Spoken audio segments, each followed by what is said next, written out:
Paldies, labvakar visiem. Es pastāstīšu, kas tiek pārkāpts, un nākošais runātājs pateiks, ka tik un tā jau viss ir bezjēdzīgi. Tāpēc man tur neko nav ko rādīt, jo tos likumus jau nevar parādīt. Bet tā kā es esmu draugs tādiem vēja būvniekiem, es vienkārši savus draugus gribu brīdināt, ka pēc 18 mēnešiem lielākā daļa no viņiem pazaudēs savu naudu. Ja? Un tad, kad es pateikšu, kāpēc, tad jūs to dzirdēsiet. Ja?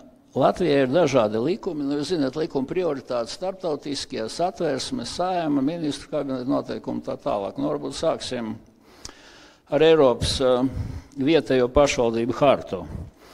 Eiropas vietējo pašvaldību harta pirms 30 gadiem preambulā ir teikts, ka pilsoņu tiesības valsts lietu pārvaldīšanā pieder demokrātijas principiem, un šīs tiesības visvairāk var realizēt vietējā līmenī. Un 4. panta, tas attiec uz visiem mums, 4. panta 3. sadaļa saka, pamatā valsts pienākumus pēc iespējas realizēt tā vara, kas vistuvāk atrodas pilsoņiem. Pagasti, kur viņi palikā, viņi nav. Latvijā tāpat kā Igaunijā un Maltā pirmā līmeņa pašvaldība ir likvidēta kā tāda, pārējās valstīs tomēr tie politiķi ir gudrāki un viņi to neatļaus darīt, tur viss šīs pašvaldības saglabās. Tā kā pēc 18 mēnešiem būs jaunas vēlēšanas, es domāju, ka, ja ne tie pagasti, tad vismaz pagastu apvienībās būs jātaisa nobalsošana vai vietēji iedzīvotāji, jo tikai viņi to var izlemt, vai viņi grib vai negrib. Ja vairākums negrib, kas notiek ar šo parku, viņa darbība tiek apturēta, pēc tam investors var tiesāties, viņš var teikt, ka viņš ir labticīgais ieguvējs, bet tā kā viņš ir pārkāpis ne tikai pašvaldību hartu, satversmi un visu Latvijas likumus, ko es te vēl pieminēšu, tad, protams, tā tiesāšanās ies, kā jūs saprotiet, pirmā tiesa, apgabala tiesa, tur senāts, Eiropas tiesa, un tas prasīs 5-7 gadus, un viņš jau būs sen savu naudu pazaudējis. Ja? Iesim tagad tālāk. Satversmē. 105. pants, ikvienam ir tiesības uz privātu īpašumu. Ja? Mēs uzdevām jautājumu, mēs te bijām arī ar savu kolēģi un nākošo runātāju. 3 vēja parka apspriedēs, kur bija Zviedru vai Dāņu, es jau aizmirsu, un viņam prasīja, par cik kritīs jūsu nekustam īpašumu vērtību. Viņi teica, tur pa kaut kādiem 10% varbūt mēs esam gatavi kompensēt. Tad Igaunijā Pērnavā, kur ir uzbūvēta līdzīgs viens parks, pret kur ir sākta izmeklēšanas komisija valdības nodibinātajā, tad februārī laikam ne, bet martā bija paredzēts, ka būs tie rezultāti publicēti. Nekustamā īpašuma, kā jūs domājat, vērtība, cik krīt, ja 8 km attālumā ir dzirdama reaktīvas lidmašīnas rūkoņi visu laiku. Nevis 800 metru attālumā. Jūs nekustama īpašuma vērtība ir 0 absolūti. Jūs pat 50% par viņiem nedabūsiet. Ja? Tur gan ir teikts satversmē, ka pret taisnīgu atlīdzību sabiedrības labā, protams, var arī sabiedrība atņemt to īpašumu, bet kas ir taisnīga atlīdzība? Ja? Kā es teicu, investori uzskata, ka tas ir 5, 10, varbūt maksimums 15%, nevis visu īpašumu vērtība. Nākošais ir 111. punkts. Valsts aizsargā cilvēka veselību. Te es vairs neatkārtošos, mēs jau dzirdējām, kā valsts šo veselību aizsargā. Tad tas, ka mēs dzirdējām arī viena mediķa skaidrojumu Pāvila ostā, ka cilvēkam tur ausī tie 3 mazie kauliņi, kuri sabiest, un viņam ir problēmas ar dzirdi, bet tas bija tad, ka tie torņi nebija augstāk par 80 metriem, nevis, ka viņi ir 300 metru, un tās jaudiņas bija zem 1 megavata, nevis 8 megavati. Ja tagad tā rūkoņi ir 8 km attālumā, 2 km attālumā vispār nevarat dzīvot. Ja. Tātad par veselību vēl. Te jau pateica, ka par kādu veselību var runāt, ja nepārtraukti mikroplasmas lidos gaisā, tad es vēl varu pieminēt, teiksim, bez eļļām atlidošanu šķidrumu, ko lieto. Ja. Kas tur ir tiek laistīts nepārtraukti. Vispārējās lietas, šizofrēnija, sāsināšanās, vibrācija, trokšņi, ultraskaņa un viss pārējais, ko tagad pēta. Tātad par satversmes panta pārkāpšanu es gribētu redzēt, kā investors attiecās savu īpašumu, ja viņš teiks, es taču nezināju, ka tas viss notiek. 115. pants. Valsts aizsargā ikvienu tiesības dzīvot labvēlīgā vidē, sniedzot ziņas par vides stāvokli, rūpējoties par tās saglabāšanu. Ja? Kādā veidā valsts varēs saglabāt labvēlīgu vidi, vai 300 metru augstas skaņas barjeras tiks būvēts, vai vēl kaut kas. Jā. Un kādu informāciju jūs dabūsiet no, teiksim, vides pārvaldības valsts biroja, cik daudz mikroplastmasas tur tiek izmētātas un kas notiek ar vadu, ar pārējo visu. Tad ir nākošais, ir tā saucamās Eiropas Savienības regulas un direktīvas. Jā. Nu, jūs visi ziniet, mēs tur klimata likumam nesanāca kvorums, bet tas klimata likums bija tāds, ka, nu, protams, mērķis viņam bija, tas tāpat kā komunistiem bija kādreiz Sibīrijas upes pagriezt, apturēt, teiksim, galaktikas ietekmi uz Saules sistēmu un savukārt Saules aktivitāti, vulkāna izvirdumus, ja apturot tur kaut kādu sasilšanu. Jā. Aizmirstot, ka virs mums bija 4 km ledus, kas kādreiz izkusi, bet nu ne pa to. Es 2 direktīvas pateikšu. Tad mums ir viena Eiropas Savienības direktīva, kas saucās ļoti smalki. Direktīva par ražotāju nepieciešamību kontrolēt piegāžu ķēdes, kuru produkcija jāatbilst cilvēku tiesībām un vides aizsardzības prasībām. Tātad tā ir par to, ka jums tur uzņēmumā, jūs noteikti būsiet dzirdējuši, ja, ka jums jābūt vienādam skaitam sieviešu un vīriešu, tas ir tās deji, ko tagad Amerikas Savienotās valstīs atcēla, ja, tur tā iekļaušana un līdztiesība un viss tas pārējais. Ja.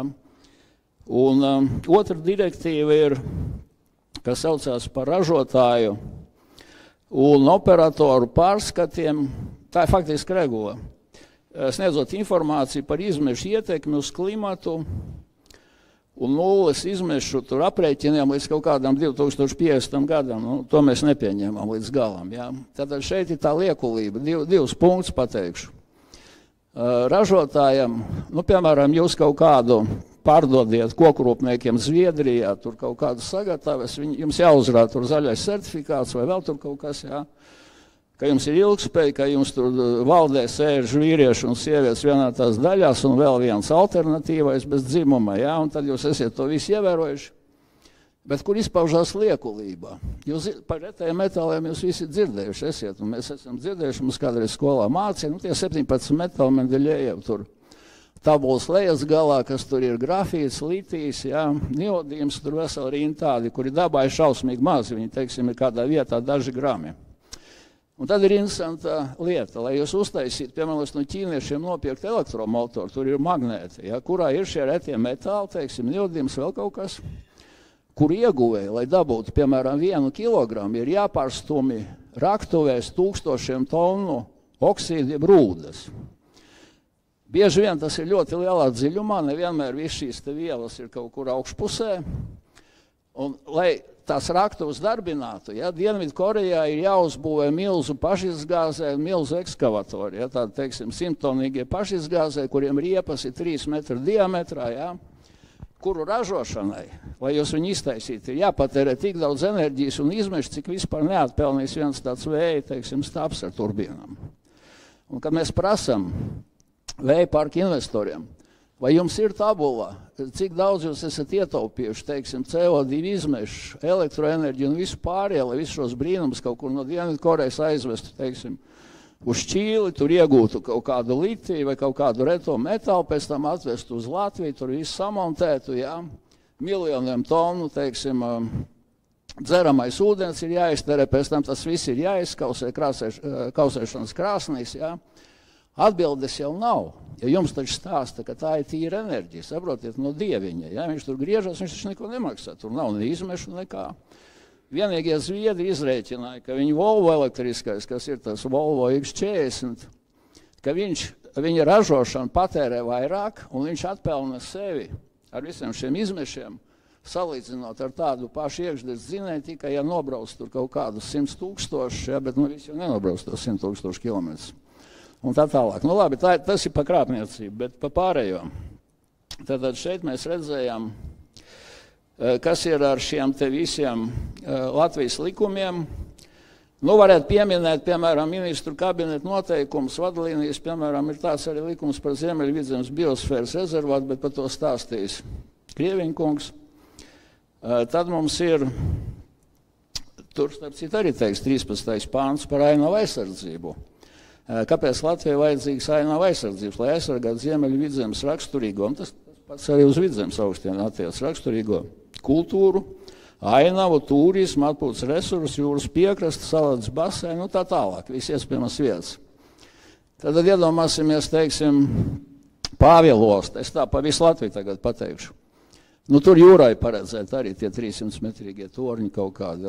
Tad šie 300-metrīgie torņi redzami kaut kur 50-60 km attālumā, bet nu, tā kā tas mākoņi un mīgla, nu, viņi būs labi redzami 10 līdz 20 km attālumā. Un par to jau savā laikā parūpējās vides ministrija, bet tas bija kādi 11, 12 gadu atpakaļ, un tika izstrādāts vadlīnijas vēja elektrostāciju ietekmes novērtējumam uz būvniecību, vides pāraudzības valsts birojas. Jā. Tas viss tur bija vairāk vai mazāk labi, tas bija domāts, kā es teicu, 80-metrīgiem torņiem ar kaut kādiem tur 700-800 tādiem kilovatu nelieliem ģeneratoriem. Bet kas tur bija rakstīts? Tur, piemēram, ja mēs palasīsim, tur ir teikts, ka augstums, jā, attālumam jābūt 5 augstumiem. Tātad, ja 300 metri reiz 5 ir 1,5 kilometrs, kur radās 800 metri, kā jūs domājat? Jā? Radās ļoti vienkārši. 22. gadā pirms vēlēšanām, kuras bija oktobrī, tātad septembrī, pēkšņi tika šis likums par vēja parkiem izmainīts, un tur tika iestrādāts nevis 5 augstumi, jā, vai kā šajās nostādnēs, bet iestrādāt 800 metri. Ja tā reize bija vides ministrs Plešs, un to kārtoja Latvijas attīstībai, kur neiekļuva nākošā Saeimā. Nākošais. Tur ir teikts, ka vizuāli torņi traucē līdz 4,5 kilometriem. Tas bija pirms 10-11 gadiem rakstīts, un tad nebija tā 300 metri, pat sapņos nerādījās. Ja? Labi redzam līdz 8 kilometriem. Ietekmi uz kultūras objektiem. Ja nedrīkst būvēt to tuvāk pa 3 kilometriem pie kādas mojušas vai kaut kur tālāk. Ja? Ja runā par tiem pašiem biotopiem vai, teiksim, aizsargājumiem, dabas parkiem kā Natūra 2000, tad tur ir teikts, ir īpaši aizsargājumi, tad ne tuvāk par 10 kilometriem. Tas arī bija pirms 10-11 gadiem. Nu, tas viss ir, kā jūs saprotiet, tagad savādāk. Ja? Tātad tas ir par vietējiem tādām dažādām nozīmēm. Nu, un tā laiks iet, es ilgi nerunāšu. Tagad ir radusies vesela rinda dažādu skandālu starptautiski. Ja? Es vienkārši braucot šeit, ievadīju iekšā, vēja parki, nu, te man arī kolēģis ir viens paziņa bijis Igaunijā apskatījies, kā viņi rūs tie jaunie parki, tad es gribu pateikt, te arī piemina Igaunija. Igaunijā ir liels skandāls par šiem 2,6 miljardiem. Tur parlaments ir izveidojis izmeklēšanas komisiju, bet tieši tāpat kā pie mums, tā kā šajā izmeklēšanas komisijā vairākums ir valdības koalīcija, tad komisija ir noslepenot, un tur žurnālisti nezin, kas tur notiek. Jā. Tas ir jūras parku celtniecībai bija paredzēt 2,6 miljardi, un vēl tur kaut kā 400 miljoni visādām subsīdijām. Lielbritānijas paskatījos ārkārtīgi interesantu lietu. Tur komunisti, tas ir piedošana leiboristu valdība, nu, kas ir tikpat kreisi vai pat kreisāk par padomu komunistiem, vismaz Gorbačova laikā, viņi nebija tik kreisi. Jā. Viņi izsola Ziemeļjūrā atsevišķu laukus ar subsīdijām. Valdība pasaka, ka viņi uzpirks kilovatu par tādu un tādu cenu. Ja? Tad tur pagājušā gadā kāds 3 vai 4 izsoles izjuka, jo par tām paaugstinātām cenām bija izrēķināts, ka viņi sev neatpelna. Ja? Tagad es tālāk neesmu sekojis, kas tur notiek kārtēji izsola kaut kāda. Vai tur kaut kas iznāks vai kaut kas neiznāks. Tad es izdrukāju šodien braucot uz šeit ārkārtīgi interesantu Norvēģijas Vindra vēja parkos Latvijā plāno investēt līdz 600 miljoniem. Nu, fantastiski. Ja kur plāno Cēsu, Jēkabpils, Saldus, Valmieras novados. Tātad Cēsu novadā mūs aplēmos Norvēģi, jo viņus uztrauc, ka nabaga latviešu tauta, ja, kuras jaudas ir 2 reizes lielāks pa patēriņu, varētu kādreiz tur arī nosalt, un viņi būvēs mums tātad. Un es paskatījos viņu pamatkapitālu 3640 eiro. Ja kādam nav darba, aizņemieties 3640 eiro un arī pasoliet, jo Latvijas meži viņiem jau ir rezervējuši teritorijas. Ja, te es gribējām to jautājumu uzzināt, kā ar 3000 jūs variet dabūt 600 miljonus un sāk būvēt kaut kādu vēja parku. Bet tad ir viena ārkārtīgi interesanta lieta. Es domāju, ko tad paši Norvēģi dara, ja? Bijušais NATO ģenerālsekretārs, viņš ir tagad finanses ministrs Stoltenbergs. Un tavu brīnumu, tieši pirms dažām nedēļām, drusku vairāk februāra beigās, Norvēģijas fiskālā komiteja viņam ir iesniegusi projektu pārtraukt jūras parku un šo te enerģiju uzkrājošo bateriju iepirkšanu, kā arī pārtraukt jebkādas kompensācijas un tirdzniecības ar šiem te izmešu kvotām, uzskatot tās par spekulācijām un muļķībām. Ja? Ka tas valsts ekonomikai nes tikai zaudējums. Nu, tad Cēsu novadā Norvēģija laipni lūgt ar 3000 eiro pamatkapitālu. Ja? Labi, es tad arī tūliņ beidzu. Pēdējais es vēl gribēju pateikt. Jā, pagājušā gadā mēs bijām Dānijā, NATO parlamentārās asamblejas sēdi, un kaut kā tieši nejauši tur ar vēstniecības pārstāvjiem runājam, un viņam tā Dāņu avīze tur, un tur vēja parki uzzīmēt, un mēs sakām, nu kas tur ir ar tiem vēja parkiem, kādā sakarībā, ja? Un mums saka, ielikts raksts, ka Dāņu vēja parku asociācija prasa no valdības, tas bija decembra mēnesis, ka viņiem draud bankrots, viņi prasa aizņemties tur kaut kādus 3 miljardus kronu, kas ir 1:10 aptuveni vai 1:11, kaut kā 300 miljoni eiro, lai savilktu galus. Ja. Visās šajās valstīs, ņemot vērā to, ka Latvijā 2021. gadā pēc AST datiem un pēc fiziķa visvalstu grāveru datiem, visi Latvijas vēja parki 45% no gada stundām, 8760 stundas, nespēja saražot 10%. Tad ārzemēs, ja, kad viņi neko nespēja saražot, valsts viņiem maksā kompensāciju. Viņi neviens neatpelna sevi. Jo ko jūs varat atpelnīt, ja 40% vai 45% no gada jūs neko neražojat? Un tagad tas vējš pūš riktīgi, viņš pūš visā Eiropā, un tā elektrība ir ar mīnus zīmuli, jūs neko nevariet pārdot. Līdz ar to jums loģiski vai neloģiski, ja kāds stāsta, ka viņš pelnīs un jums maksās, to var darīt tikai no subsīdijām kā tādām. Un pēdējais teikums, tad es ceru, ka latvieši nebūs vairs tādi, kā viņi bija agrāk. Jo pa mums smējās, ka mēs esam vissliktākie politiķi pasaulē, ka mēs savā laikā esam pakāsuši tur pusi Valkas Igauniem, pēc tam mēs pakāsam Roņu salu. Pēc tam mēs pakāsam Palangu Lietuvā, pēc tam mēs pakāsam Abreni tur vairs visu laikā, un tagad mēs vēl gribam pakāst savu teritoriju. Vai mēs būsim tādi vai nebūsim, ja to mēs redzēsim pēc 17, 18 mēnešiem, un es ceru, ka situācija mainīsies un ka mēs savu zemi nepakāsīsim. To es jums visiem novēlu. Paldies! Piesako mums sociālajos tīklos un pievienojies sabiedriskā labuma organizācijai Biedrībai Drosme darīt. Aizsargāsim Latvijas dabu kopā!